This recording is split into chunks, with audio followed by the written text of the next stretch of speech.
तेलंगाना के हैदराबाद के लोकसभा चुनाव की अगर बात करें तो इस बार कुछ बदला बदला सा नजर आ रहा है। यूं तो अगर हैदराबाद सीट की बात करें तो हमेशा से ही हॉट सीट रही है, क्योंकि यहां से असदुद्दीन ओवैसी आते रहे हैं सांसद बनकर, और पिछले 40 सालों से अगर देखें तो उन्हीं के परिवार का कब्जा यहां पर रहा है। बल्कि ये कहिए कि अगर इस जगह पर ओवैसी एक फैक्टर है तो इसमें कोई दो राय नहीं होगी। लेकिन इस बार बीजेपी ने इस किले में सेंधमारी की कोशिश की है, और सेंधमारी की कोशिश कुछ इस अंदाज में की है कि अपनी फायर ब्रांड नेता डॉक्टर माधवी लता को यहां से चुनावी मैदान में उतारा है, जो एक डांसर है, पेंटर हैं, समाज सेवी हैं, और विरिंची अस्पताल आपको नाम सुना होगा, जो यहाँ रहने वाले हैं वो तो बहुत अच्छी तरह इससे वाकिफ हैं। और अगर मैं परिचय देने लगी तो शायद सुबह से शाम हो जाएगी, क्योंकि लेडी डॉन के नाम से भी इनको जाना जाता है, लेडी सिंघम आप कहिए, और खुद को ये बुलडोजर भी कहती हैं। वो धीरे धीरे कर हम आएंगे कि ऐसा क्यों कहा जाता है। लेकिन सबसे पहले तो डॉक्टर माधवी लता, बहुत बहुत स्वागत है रिपब्लिक भारत पर आपका।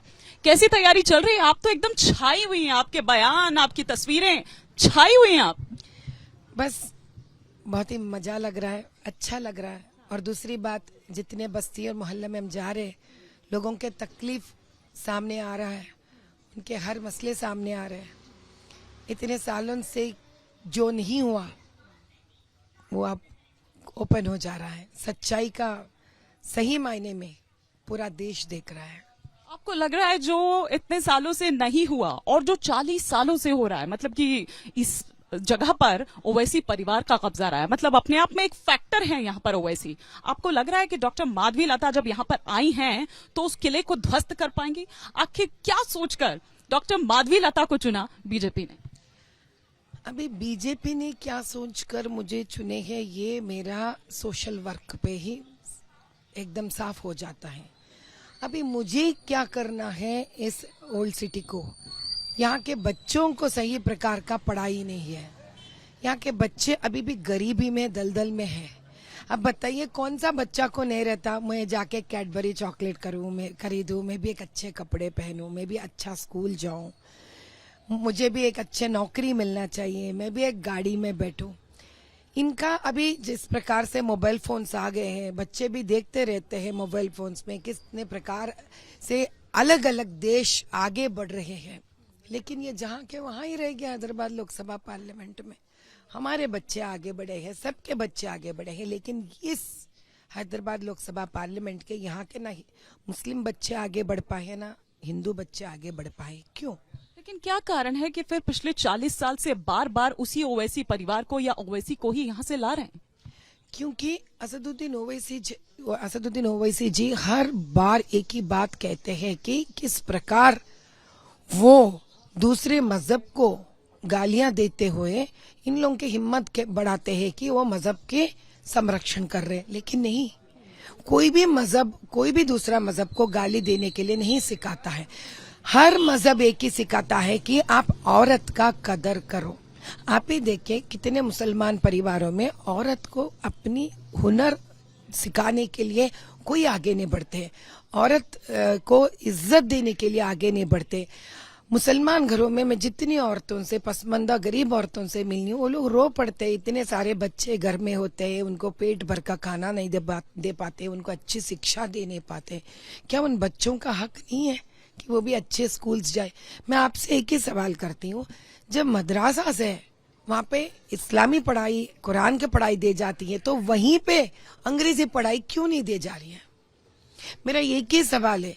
इस देश ने हक दिया है, इस देश ने मुसलमानों को हक दिया है कि वो सारे छोटे बच्चे जो उनके मजहब के हिसाब से, लड़कियां भी हिजाब पहनकर अपने मजहब के जैसा कहा जाता है उसी नाजुक को रखते हुए दिमाग में उनको मदरसा में जाकर पढ़ाई दे सकते हैं। उसी मदरसा से अंग्रेजी पढ़ाई, इंग्लिश पढ़ाई दे सकते हैं, जहाँ सारे बच्चे इस्लाम को भी जाने और डॉक्टर्स भी बने, इंजीनियर्स भी बने। वक्फ बोर्ड का इतना सारा प्रॉपर्टीज पड़े हुए, क्यों उनका पैसा मदरसों को नहीं जा रहा है?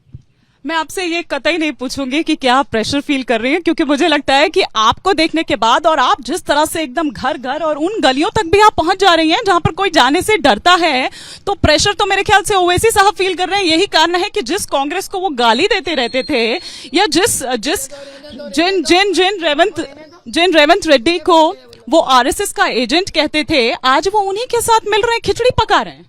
प्रेशर है उनके ऊपर। जी भाई, मैं एक ही बताती हूँ, जब तक लोगों का कदर करना कोई भी पॉलिटिशियन राजनीतिज्ञ नहीं जानता है तो खिचड़ी बनाना ही जानता है। वो जो लोगों के सुख दुख जानने की कोशिश करता है उसको तो खिचड़ी पकाने की जरूरत ही नहीं पड़ता है। हम किसी से खिचड़ी नहीं पकाते। मैं स्वयं कितने सारे मदरसों को गई, खाना दी उन लोगों को, कपड़े दी मैं उनको, बुक्स दी मैं उनको, कंबल दी मैं उनको, कितनी ऐसे पसमंदे औरतों के घर गई, राशन दी मैं उनको, मेडिकल कैंप्स करी मैं उनको, मुफ्त में दवाई दी मैं उनको, यहाँ तक कि उनको हेल्थ का भी मैंने मुफ्त में दी।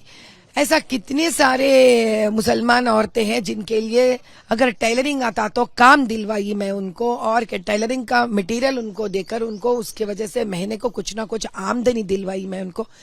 प्रधानमंत्री जी ने इतने सारे योजनाएं लेके आए। अरे प्रधानमंत्री आवास योजना है, उसमें क्यों नहीं ये लोगों को पक्का घर बनवा के नहीं दिए? क्योंकि प्रधानमंत्री मोदी जी जो भी अच्छे कार्यक्रम करते हैं, ये असदुद्दीन जी उनके वो पसमंदे के गलियों में, मोहल्लों में, बस्तियों में इस सच्चाई को जाना नहीं चाहते हैं। उन लोगों तक जाएगा तो वो लोग मोदी भाई को प्यार करने लग जाएंगे, पसंद करने लग जाएंगे। यहाँ तक बताइए आप, जो इंस्टेंट ट्रिपल तलाक है, क्यों इंस्टेंट ट्रिपल तलाक? इंस्टेंट ट्रिपल तलाक का मतलब है तब का तब, बिना, जो कुरान कहता है कि आपको तलाक 3 बार कहने के लिए 9 महीने से लेकर 12 महीने का वक्त लेना चाहिए। लेकिन ये लोग क्या करते हैं, जो बीच में दलाल रहते हैं, नन्हे मुन्ने लड़कियां जो मुसलमान घरों से आते हैं, बेचारे जो गरीबी में रहते हैं। आप ही सोचिए, अगर एक घर में 7 बच्चे हैं, 8 बच्चे हैं, अगर पहला बच्चा लड़की हुई है, क्या उसके बोझ नहीं रहता उसको कि बाकी के बच्चों के लिए मम्मा पापा को मदद करे? जो पढ़ी लिखी लड़की नहीं है वो किस प्रकार से मदद कर सकती है? किसी से ब्याह कर कोई 60-70 साल का आदमी से ब्याह करा देते हैं, 14 साल 15 साल मुसलमान लड़की का। अब बताइए वो लड़की आवाज किस पे उठाना चाहिए? बताइए वो लड़की आवाज किस पे उठाना चाहिए? अरे हमारे घर के बच्चियां, क्या हम लोग करेंगे वैसा? तो गरीबी तो करवा रही है ना उनसे ये सारा काम। आप उनकी आवाज बनती रही हैं, उनकी आवाज उठाती रही हैं, या जैसे अभी भी आप बात कर रही हैं, तो क्या यही कारण है कि आपको उन मुस्लिम महिलाओं का भी साथ मिलता रहा है हिंदुओं के साथ साथ? हाँ भाई, क्योंकि मैं महिला हूँ पहले। मैं ना हिंदू हूँ, ना मुसलमान हूँ, ना ईसाई हूँ, ना सिख हूँ। मैं महिला हूँ पहले। मैं बच्चों की माँ हूँ पहले। अगर मेरे बच्चे मेरे घर में 3 बार दिन का अच्छा पौष्टिक खाना खा रहे हैं, अच्छा खाना खा रहे, तो हर बच्चा का हक बनता है कि वो अच्छा खाना खाए। अगर मेरे बच्चे अच्छी पढ़ाई कर रहे हैं तो हर बच्चा का हक बनता है वो भी अच्छा पढ़ाई करे और तरक्की करे, उन्नति करे। लेकिन पिछली बार 2.25 लाख वोटों से जीते थे ओवैसी साहब। हाँ भाई, जीते हैं। कैसे जीते हैं बताइए? पूरे बोगस वोट है उसमें। अगर आप वेबसाइट पे जाएंगे, आप टाइप मारेंगे तो निकलेंगे 2-2, 3-3, एक ही बंदा के ऊपर 2-2 वोटा निकलेंगे आप। तो वो कह रहे हैं कि आप शिकायत करिए। हाँ, हमने किया है। उन्होंने कौन होते बताने वाले? अरे बता भी देते हैं तो हम चुप बैठे नहीं है। अब की बार हिंदुओं को भी हम न्याय दिला के रहेंगे, मुसलमानों को भी न्याय दिला के रहेंगे। खास कर उन सारे SC, ST और गरीब मुसलमान बच्चों के लिए, औरतों के लिए, हिंदुओं के लिए हम न्याय दिला के रहेंगे। ये जो मजहब का नाम लेकर भड़का कर नन्हे मुन्ने बच्चों को, नौजवान को असदुद्दीन जी जो भड़काते हैं ना, अभी सही नहीं है। हर बच्चा इस देश का है और हर बच्चा का हक बनता है इस देश में, उसको हर सहूलत मिले। और इसके बीच में मजहब नहीं आना चाहिए। ये हर बच्चे का हक है इस देश में। लेकिन आप मजहब की बात यहाँ पर कर रही हैं कि वो बीच में नहीं आना चाहिए, लेकिन आपका वो बयान भी बड़ा वायरल हो रहा है जिसमें आपने ये कहा कि अगर हिंदू जाग गया तो असद भाई के लिए दिक्कत हो जाएगी। इससे क्या मतलब था? इसका मतलब ये है, जब हिंदू जाग जाता है तो उसमें इतना हिम्मत आ जाती है कि वो हर मुसलमान भाई को जागृत करे। हर हिंदू जब जागृत हो जाती है महिला, तो उसमें इतना हिम्मत हो जाता है कि वो मुसलमान औरत को जागृत करे और कहे, देखो भाई, हम सब इस देश के भाई बहन हैं। हमारे बीच में दरार नहीं आना चाहिए। हम सब मिलके देश को आगे लेके जाना चाहिए। प्रधानमंत्री मोदी जी यही तो कहते हैं ना, सबका साथ सबका विकास। अब इतना छोटा बच्चा को अब लेके आइए, एक हिंदू, एक मुसलमान, एक ईसाई, क्रिश्चियन, 3 बच्चों को रखिए, क्या पता चलता है वो बच्चे को? बताइए तो सही। उसको तो एक ही जानता है, पेट भर के खाऊं, मस्ती करूं, खेलो कूदूं, इंजीनियर बनो, डॉक्टर बनो या कोई लॉयर बनो। अब उनके दिमाग में मजहब का नाम क्यों ठोस रहे हैं आप? उनको गरीबी में क्यों डाल रहे हैं आप? मैं कहती हूँ बच्चों को तो दूर रखो इससे, नौजवानों को दूर रखो इस मजहब की लड़ाई से। अरे यार, खुद के फायदों के लिए बच्चों को ऊपर आने नहीं दोगे तो आप क्या कर रहे हो? खुद के कौम के लिए, खुद के मजहब के लिए हम आगे बढ़ रहे हैं, सबको मदद करना चाह रहे हैं। हम हिंदू को मदद करेंगे, मुसलमान को मदद करेंगे, क्रिश्चियन को मदद करेंगे, हम सबको मदद करना चाह रहे हैं। हम चाहते हैं सबका घर आबाद हो जाए, सब उठे जिंदगी में। ये बार बार क्यों लेके आता आप मजहब का नाम? क्यों गाली देते हो हिंदू भगवानों का? हम नहीं देते, हम आज भी कहते हैं अल्लाह बहुत बड़े हैं, प्रॉफिट मोहम्मद बहुत बड़े हैं। वो हम कौन से उनके बारे में गलत कह रहे हैं? आप कह रहे गलत रामचंद्र जी के ऊपर। क्यों कह रहे आप गलत? जब आप गलत कहते हो राम जी के बारे में, हिंदू भड़क जाएंगे और चंद मुसलमान भाई जिनको पता नहीं है वो भी बहुत बहुत ग्रेट समझेंगे असदुद्दीन जी, अरे का ग्रेट, राम को गाली दिए। तो उनको भड़का भी तो रहे हैं सीए और एनआरसी के नाम पर। वही तो कह रही हूँ, CAA, सिटीजनशिप एक्ट, क्या मतलब है इसका? देखो भाई, यहाँ पे जितने मुसलमान भाई है भारत देश में, उनको तो उनका हक मिलना चाहिए। पहले उनको खाना मिलना चाहिए, पक्का घर मिलना चाहिए, उनको पढ़ाई मिलना चाहिए, उनके घर के लड़कियां भी अच्छे घरों में शादी करके जाना चाहिए। पहले भारत देश के मुसलमानों का तरक्की के बारे में सोचो ना, इनके बारे में छोड़कर आप अफगानिस्तान से मुस्लिम्स को लेके आएंगे, पाकिस्तान से मुस्लिम्स को लेके आएंगे, बांग्लादेश से मुस्लिम्स लेके आएंगे। यहाँ के मुस्लिम के बारे में पहले सोचो, उनको तरक्की करने दो, उनको बड़े होने दो, उनको बड़े बड़े पोस्ट में आने दो, IAS ऑफिसर्स बनने दो, पुलिस बनने दो। अरे उनके बारे में सोचना छोड़कर पहले उनके बारे में आप दिमाग नहीं लगाते हुए दुनिया के मुसलमान को इधर लेके आना चाह रहे। उनको आप इधर लेके आएंगे, क्या होगा तब? इनका रोजी रोटी उनमें बटेगा, इनका जो मदद मिला रहा उन पे बटेगा। जो बाहर के देशों से आ रहे हैं वो लोग क्या करेंगे? भारत देश का मुसलमान का रोटी छीनेंगे। हम उसका संरक्षण करना चाह रहे हैं, अब बाहर से लेके आकर रोटी छीनवाने की कोशिश कर रहे हो। आप किस प्रकार के मुसलमान हो भाई? हम मदद करना चाह रहे मुसलमानों को, यहाँ का हक उनका दिलवाना चाह रहे हो, बाहर से लोगों को लेके आना चाह रहे हो। जब मोदी भाई बाहर के लोगों को लेके आने पे अमित भाई रोक रहे, अरे पहले अपने मुसलमानों के लिए देखना चाहते हुए तो आप उसके ऊपर कोई गलत बात बोलकर लोगों का दिमाग भटका रहे हो, आप मुसलमानों का दिमाग भटका रहे हो आप। हम भटकने नहीं देंगे अब की बार हम मुसलमानों का भाई का दिमाग को भटका नहीं देंगे। हम उनको सच्चाई बताएंगे कि हम जो भी कर रहे हैं यहीं के लोगों के लिए कर रहे हैं। अब इंस्टेंट ट्रिपल तलाक देख लीजिए आप। इंस्टेंट ट्रिपल तलाक का मतलब है तब का तब 3 बार तलाक तलाक तलाक कहना। कुरान में नहीं है ये। अब ये लोग क्या कर रहे हैं? इसको पकड़कर दलाल बनकर लड़कियों को बेचने के लिए शादी कराओ तलाक करवाओ, शादी कराओ तलाक करवाओ। या लड़की कोई चीज होती है बताइए? लड़की का कोई खुद गर्ज नहीं रहती? लड़के को कुछ आत्मसम्मान नहीं रहता है क्या? लड़की का आत्माभिमान नहीं है क्या? क्यों? मुसलमान लड़की के लिए बात करने के लिए कोई है नहीं, इसीलिए इनका मनमानी चल रहा है। अगर मुसलमान लड़की के लिए खुद के घर के भाई बहन, मोहल्ले के बड़े, मौलाना साहब, इमाम साहब ठहरते तो लड़की अकेली नहीं पड़ती ना। एक गरीब मुसलमान के घर में एक लड़की जब पैदा होती है तो उसका नसीब फूटा ही फूटा है।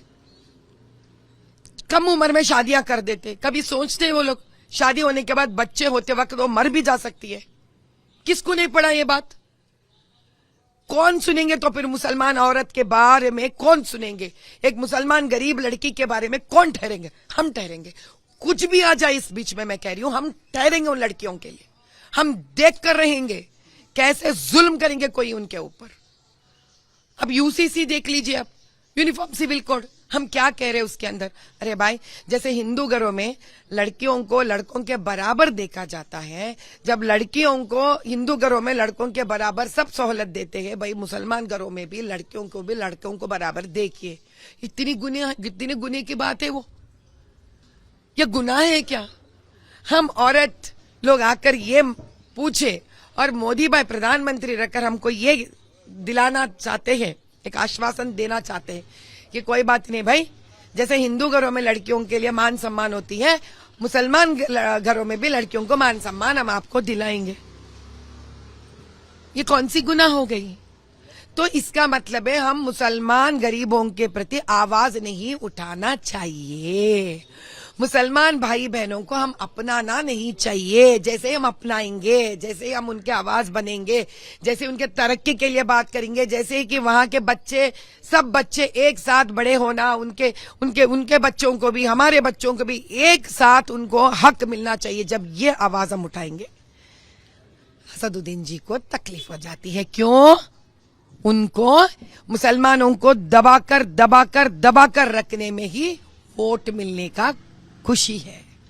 जिस दिन सारे मुसलमान बच्चे, नौजवान पढ़ लिख कर doctors, engineers, lawyers, chartered accountants, IPS officers, IAS officers ये सब बन जाएंगे ना, तब वो सही मायने में समझेंगे कि अल्लाह ने क्या कहा था उनके लिए। जबकि वो तो दूसरी तरफ भड़काते हैं, तो ये भी कहते हैं कि दरी बिछाते रह जाओगे, लेकिन खुद भी तो वो वही कर रहे हैं। खुद भी तो इतने साल से अगर हैं, उनकी आवाज बनने या उनके ठेकेदार होने की बात करते हैं, तो उस तरह से झंडा बुलंद करते हुए सिर्फ भाषणों में नजर आते हैं, वैसे नजर नहीं आते। मैं एक बात पूछती हूँ आपको, जो सच्चाई है यह हर मुसलमान को जानना चाहिए। असदुद्दीन जी पहले किराए घर में थे। असदुद्दीन जी कहां पे थे? पहले किराए घर में थे। किराए घर से जो निकले असदुद्दीन जी, पसमंदा मुसलमान के मसीहा बनने का वादा करते हुए वो कहां चल पड़े? 7 एकड़ का इतना बड़ा मंजिल का ओनर हो गए, अंबानी जी हो गए मुसलमानों का। कभी आमना सामना हुआ है, मुखातिब हुई है? नहीं, मुझे खत्म करने दीजिए। और पसमंदा रह गया, गरीब मुसलमान गरीब रह गया, ऑटो चलाने वाला ऑटो चलाते रह गया, या कभी कभी ऑटो भी बेच लिया, रिक्शा चलाने वाला रिक्शा चला रहा है। लेकिन असदुद्दीन जी क्या हुए? एक किराए के घर से आकर 7 एकड़ का मंजिल का ओनर हो गया, जमींदार हो गया आज। तो मैं ये पूछती हूं, ऐसा कैसा? आप ऐसा कैसा अमीर हो गए? तो गरीब गरीबी क्यों है? और बदतर गरीब कैसा हो गया? इसका जवाब देना नहीं है उनको, नहीं देना है उनको। और कभी कोई मुसलमान गरीब नहीं पूछ रहा है उनको ये सवाल। कोई मुसलमान स्त्री को, मैं कहती हूँ हर मुसलमान स्त्री को यह सवाल असदुद्दीन जी से कहना है कि हम क्यों गरीब रह गए? गरीब से लेकर और बदतर गरीब क्यों हो गए हम? असदुद्दीन जी किराए के घर से आकर आप क्यों अमीर हो गए? जब तक हर मुसलमान माँ अपने बच्चों के लिए सवाल नहीं उठाएगी असदुद्दीन जी से, असदुद्दीन जी का यह मनमानी चलते रहेगा। गरीब को गरीब बनाते रहेंगे और उन्हें अमीर होते चले जाएंगे। आपको यहाँ हैदराबाद का योगी जी कहा जा रहा है, और आपका जो वो बुलडोजर वाला बयान है वो काफी ज्यादा वायरल हो रहा है। और क्या, एक तो योगी जी वाला, दूसरा ये कि ये दूसरा बीजेपी के लिए अमेठी होने वाला है। भाई हम तो एक ही जाने, हम सच के लिए लड़ते हैं, हम सच के पथ पर चलते हैं, हम मोदी जी का हर वो सपना को साकार करना जानते हैं। हम इससे बड़े तो कुछ राजनीतिज्ञ तो नहीं है। हम सोशल वर्कर थे, हम समाज का सेवा करना चाहते हैं। हम समाज से हर उस बात को उखाड़ के फेंकना चाहते हैं, जैसे कि जात पात और मजहब के नाम से जो लोगों को दूर कर रहे एक से एक, मैं उस सब को उखाड़ के फेंकना चाहती हूँ। मैं हर उस इस देश के बच्चा के साथ हूँ, मैं हर इस देश की लड़की के साथ हूँ, मैं हर इस देश के नौजवान के साथ हूँ, मैं हर इस देश की स्त्री के साथ हूँ। बस इनको न्याय मिले। अगर ये राजनीति नहीं है तो राजनीति है, ये समाज सेवा है तो ये समाज सेवा है। लेकिन एक डॉक्टर माधवी लता में इतने सारे, मतलब एक पूरा कंप्लीट पैकेज। मैंने इसलिए शुरुआत में ही जब आपका तारुफ करवाया तो यही कि एक पेंटर कहूं, एक डांसर कहूं, एक समाज सेविका कहूं, बल्कि भरतनाट्यम आपने सीखा है। जब मैं डांस की बात कर रही हूं यहाँ पर, आप गाती भी बहुत अच्छा है। ये तमाम चीजें, आप गौशाला भी चलाती हैं। मतलब मैं तभी कह रही हूँ ना कि अगर मैं शुरुआत करूंगी तो शायद सुबह से शाम हो जाएगी परिचय देते देते, लेकिन शायद परिचय खत्म नहीं होगा। लेकिन एक डॉक्टर माधवी लता ये कैसे मैनेज कैसे करती है इतनी सारी चीजों को? हम शक्ति है भाई।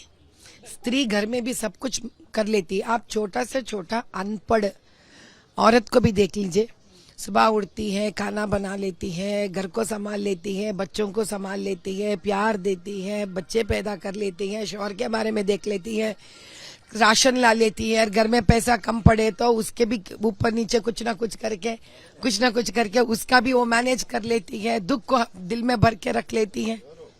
और पढ़ी लिखी औरतें तो और भी है, बाहर जाके नौकरियां भी करते हैं, देश भी चलाते हैं, घर आके घर भी संभाल लेती है। ये सिर्फ एक स्त्री ही जान सकती है, दूसरा स्त्री इतने सारे काम कैसे कर सकती है। बहुत बहुत शुक्रिया। लेकिन मैं अभी आपको यहाँ पर छोड़ूंगी नहीं, क्योंकि मैं देख रही हूँ आपके तमाम जो कार्यकर्ता हैं वो यहाँ पर आ चुके हैं। आगे का जो कार्यक्रम है हम आपके साथ ही चलेंगे और उसमें कार्यकर्ताओं से भी बात करेंगे और आपके साथ ही हम चलेंगे। तो आगे शुरू करते हैं। आप कुछ कहना चाह रहे थे? आज अंबेडकर जी का जन्मदिन महोत्सव है, तो हम सारे इस एससी बस्ती में एकत्रित हुए, इकट्ठा हुए उनको नमन करने के लिए और उनसे प्रार्थना करने के लिए कि अंबेडकर जी हमें शक्ति दीजिए। जितने बुद्धिशाली आप हो उतना बुद्धि हमें दे दीजिए, ताकि हम अपना आखिरी सांस तक उन सारे दलितों के साथ रहें, उनको न्याय दिलाए, ताकि उनसे किसी प्रकार का अन्याय ना हो। और हमारे मोदी भाई कहते हैं कि स्त्री, दलित और जो आर्थिक रूप में जो कम है और नौजवान है, जो किसान है, ये सब इस देश के मजबूत लोग हैं। तो इनके साथ ठहरना चाहिए, इनको आगे बढ़ाना चाहिए और इनके वजह से भी देश आगे बढ़ेगा। बस हम उन्हीं के पथ पे चल रहे हैं। बहुत बहुत शुक्रिया और बहुत बहुत शुभकामनाएं आपको।